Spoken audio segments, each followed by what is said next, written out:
guys, how y'all doing today? My name is Franchise Fanatic and welcome back to the channel. And today for you guys is another Marvel movie review. I'm currently in the middle of my MCU rewatch. I know it's been a hot minute, but we recently reviewed Captain America 2, The Winter Soldier, and now we're tackling the next in the MCU, Guardians of the Galaxy Volume 1, or Guardians of the Galaxy 1, or Guardians of the Galaxy, whatever you want to call it. It's the first Guardians film. Now, when this film came out in 2014, this is when I was recently starting to get into Marvel, right? Lego Marvel 1 came out in 2013.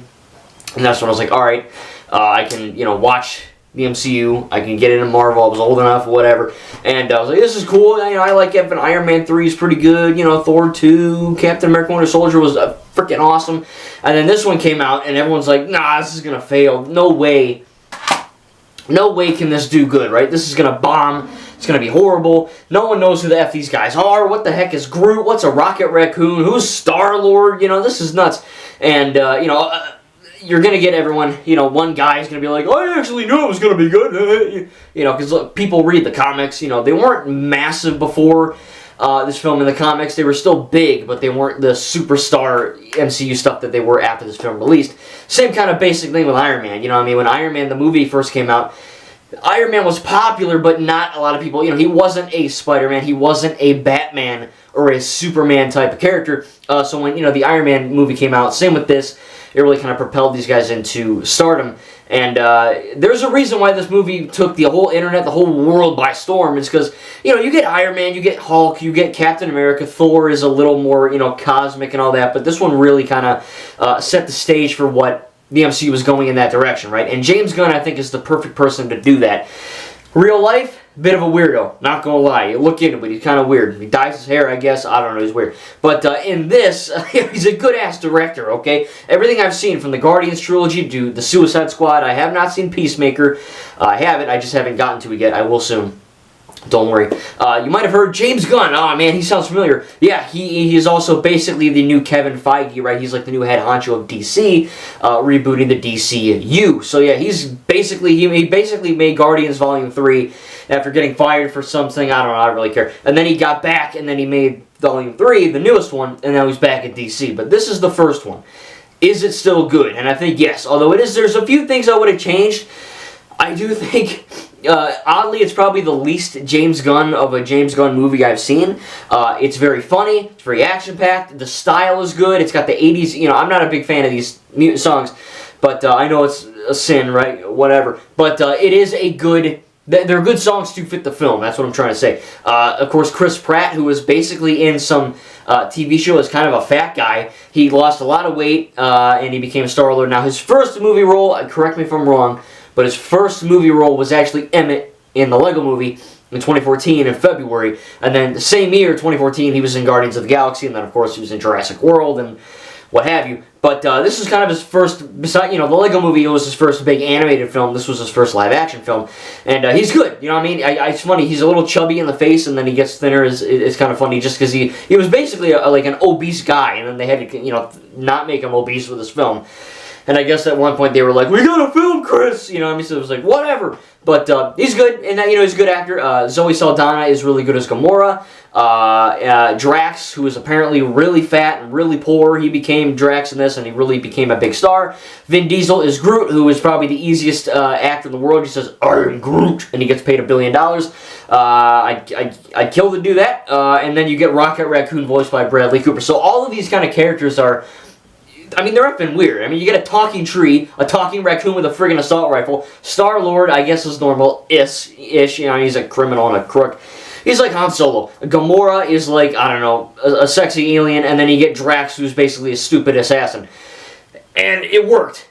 The movie effing worked. It had great CGI, it had great acting, it had great writing, it had really good... good songs for the time. I think it was a really good movie. Of course, Marvel has had that fatigue where, the villains aren't necessarily the best. Ronan the Accuser, played by Lee Pace, who was Thranduil in the Hobbit trilogy. He's good, it's not like any of the villains are bad. He's menacing, he's evil, he's creepy, he's weird. But there isn't a whole lot of motive. It's, the Xandarians killed my family or whatever, so I'm going to go destroy Xandar. And then he's also kind of working with Nebula and Gamora to kind of get the an Infinity Stone, which was that orb thing, to kind of, help Thanos achieve. So it's really cool, because when you watch the very first Avengers film, Avengers 2012, That film basically set, I don't know why I'm looking over it.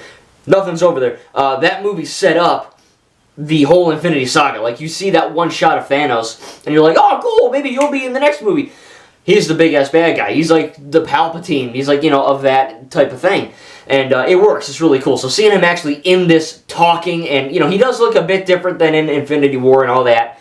I get it. They did a little redesign. I think he's a little more purple here. I don't know. But he looks fine. He looks fine. Ronan is a good villain. Of course, like I said, his motive isn't that... It's clear, but it's not that good. You think of good MCU villains, you think of, like, Killmonger for some, Loki, Thanos, other people, and then in this one it's just like, oh, he's mad and he wants to kill the planet, whatever. Now, he does end up murdering a crap ton of people, alright? This is very, very... It's very insane for a PG-13 movie. And, this is where they were saying, they almost said the F word in this, Owen. Star-Lord goes, what the f... So stuff like that. James Gunn always has a way of pushing boundaries. Not that the MCU was for kids before, but this is where it went, okay, now we're kind of pumping it up even more. And it worked, It's freaking awesome. Like, it's funny. It's very funny. This is really where the MCU humor and comedy really peaks. The other MCU movies had humor and all that, but, you kind of get the Taika Waititi effect of Thor Ragnarok, and we'll get to it when I review it. Especially Thor: Love and Thunder. I don't think Taika's that good of a director. I don't think he's that good of a writer. I don't think he's very good, really, at his job, at really anything. He's not horrible, but he's not as good as what he says he is or what he thinks he is. He's kind of like an immature baby who doesn't really understand filmmaking. James Gunn is a bit of a weirdo, but when it comes to filmmaking, he knows how to make good action. He knows how to pick out good songs to fit that action, right? Kind of like I do with my tributes. He's also good at creating good stories and making things that you wouldn't really think would work, like Guardians of the Galaxy, actually make it work. He's good at writing comedy, good at writing humor, where it isn't just like, oh, there's a quip in a really serious movie. This is borderline a action comedy. One of the first for the MCU, if not the first, and it worked. It's very funny. It doesn't hold up as much as, say, maybe the other ones, 2 and 3, just because, I don't know, there's 1 or 2 lines where Star-Lord goes, in the very beginning, where Jamon Hansu's like, who are you? And he goes, Star-Lord, man, legendary outland. And he goes, guys? Oh, forget this. And he's the whole guys thing, it doesn't work. It just, he should have reshot it. The tone didn't work. There's another line I can't even have to remember, as Star-Lord said it didn't really fit the scene, or he should have just redid it, stuff like that. Little things like that, but, nothing too insane. Like I said, the CGI for Groot is obviously very good. Rocket as well, I almost said Rocket Raccoon, it's Rocket. In this film, this was obviously in 2014.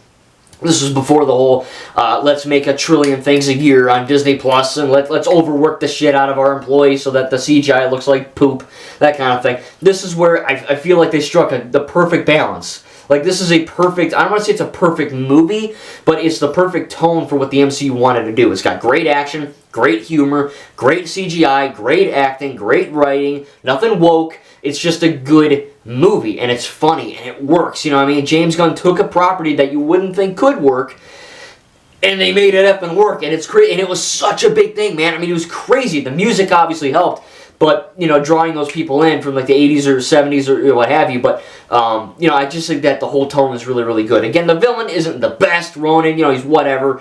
He kind of dies. Of course, we do find out in Guardians 2 who, Peter Quill's dad is. His mom was Terran, or from Terra, a.k.a. Earth. And then his father is, well, we'll get to it. But, yeah, it's kind of cool. That's why he's able to hold the stone for so long without, kablooming like that one pink chick in the Collector's area. Collector's got a really effing obvious wig. It is what it is. Cosmo, the space dog, is in here, which is cool. We see more of him in later stuff. Of course, Howard the Duck is also there, which is really cool. So there's a lot of really good Easter eggs in there. And this is really, again, where the MCU just went completely nuts with the cosmic stuff. I don't want to say the MCU was ever grounded, because the first movie is basically a booze drinking guy who gets captured by the Taliban or whatever. I know it's the 10 Rings group, but basically they're evil Muslims, and they take him over and they're like, hey, even though I guess they're Asian? I don't know. They look Muslim in the first movie. Maybe they're Asian. I don't know. They said it was 10 Rings. Maybe it's Ben Kingsley. I don't know.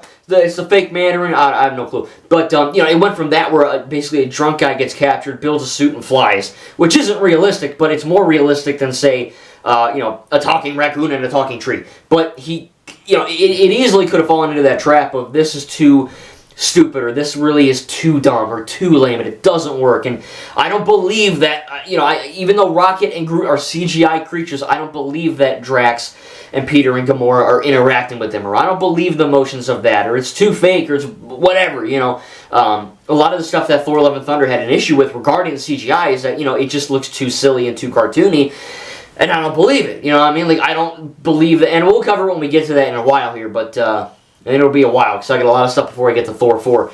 But it definitely, for this film, I think they really hit that balance. Again, there's one or two little negatives here or there. But again, it feels like a James Gunn movie, but it feels like he was almost held on that leash. Almost. Like you watch The Suicide Squad and Guardians Volume 3, or even the holiday special, there's certain things James Gunn does with his camera movements, the way he films his shots, or whoever the cinematographer is, the way James Gunn instructs a shot, the way he does action, the way he does comedy, just stuff, stuff like that. Like, look at the Harley Quinn scene from the Suicide Squad, right, where she's breaking out and she's shooting all the guys. It's in my tributes. Or look at, the hallway fight from Guardians Volume 3, the No Stop Till Brooklyn scene.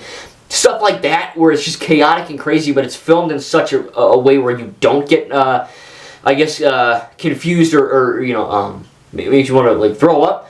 In this film, there's little tidbits and little Easter eggs, and not Easter eggs, but little hints of that in there, where it's like, okay, I get what you're doing, but, obviously the stuff that comes after is a lot better, but nothing here was bad. It just felt like it was a little more basic for a James Gunn movie. Maybe he was testing the waters, I have no idea. But it was good. The Stan Lee cameo was really cool. I think that all the voice acting for Rocket and Groot, of course you can't really F up Groot, and you pick a drunk guy off the street, he could do Groot.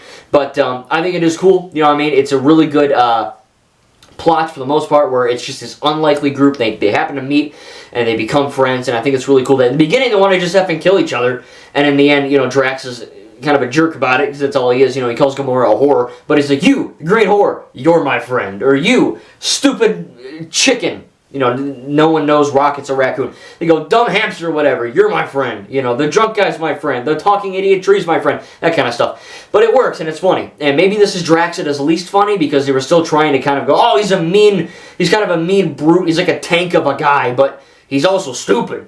And he's also trying to mourn his wife and daughter, who were killed by Ronan, but it was also Thanos who gave the order, so there's a lot of stuff they're trying to nail down, and as you see Drax in the later stuff, he kind of gets a little more goofy. It seems like they were trying to kind of test the waters of that, and then this is also the first MCU movie, probably so far, that had the most heart, and it is kind of, it's kind of weird to start the movie off with Peter as a little kid and his mom literally dying in a hospital. I don't know if she had cancer. I know that she had a tumor in her head that his dad put in her head. We'll get to it. It sounds weird. We'll get to it in Volume 2. But, I don't know. I really don't care. She dies, whatever. But that kind of, portrays as, this I don't want to say emotional. Well, it was emotional, but yeah, I would say emotional. Emotional moment where you're like, oh man, Peter's really losing it, and then the Yondu kind of picks him up in the Milano, I believe, some kind of ship. And another negative is that he goes, Mom, as he gets sucked up.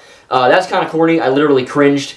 I think it would have been better if maybe he like whispered Mom, and then the ship came down, and then it beamed him up, and he just screamed. Or, not Mom! So, I don't know, that's kind of corny. So that's another negative, I guess. Nothing too crazy, but just a writing thing I wouldn't have done. But, other than that, though, I think that it bookends the film really good with, his mom giving him the mixtape, Volume 2. He plays it at the end, reads the letter. It's good, it didn't make me cry, but it gives you a little bit of an MCU, something different, where it's like, oh man, we got the humor, we got the action, we got the crazy world building, and the amazing cinematography, and the great whatever, but this is the first one to, in my opinion, upon the rewatch, from Iron Man 1 to this now, has the most heart and the most, I guess, emotion to it, where it's like, oh yeah, there's more to these than just running around green guys, or, Thor shooting, lightning out of a hammer, or what have you, Captain America, spy espionage thriller, there's other stuff in this, and this is one where they really did balance that tone pretty much flawlessly, which is really cool. And again, there is a reason why this movie is so highly regarded, and why I believe Guardians of the Galaxy trilogy is one of the best MCU trilogies we've gotten. I think Captain America's up there, But I don't know, man. Spider-Man's up there, but Guardians trilogy, man, pretty freaking awesome. But if I'm going to give a rating to Guardians of the Galaxy Volume 1, I'm probably going to give it an A-.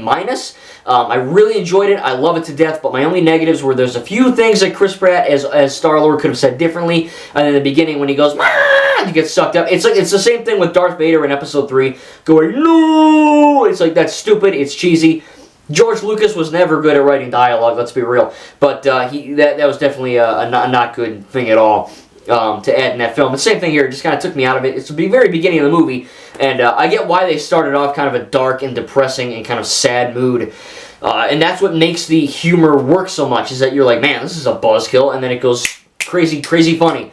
But then, of course, it goes back in the end to that mom thing, where he sees her when he's holding the stone and all that. He plays the mixtape, and then that kind of lends on to Volume 2. Of course, Groot is now dead, but then we also get Baby Groot. He's kind of dancing to Michael Jackson or whatever, and Drax is kind of cleaning his knives. It's funny, man. It's great stuff, and it works completely, and I'm glad James Gunn was able to do this entire trilogy. And obviously, I would have probably, I think I would have picked James to do Thor 4 as well, and maybe Thor 3. I'm not a Taika Waititi hater by any means, and when I get to those films, I'll talk about them, because I don't hate those films, but I do have a lot of issues with them, which this film, coincidentally, basically nullifies and fixes. Like, oh, Thor 4 had this crap joke, or oh, Thor 4 had this bad scene of CGI. Look to Guardians 1, because this actually works, you know what I mean?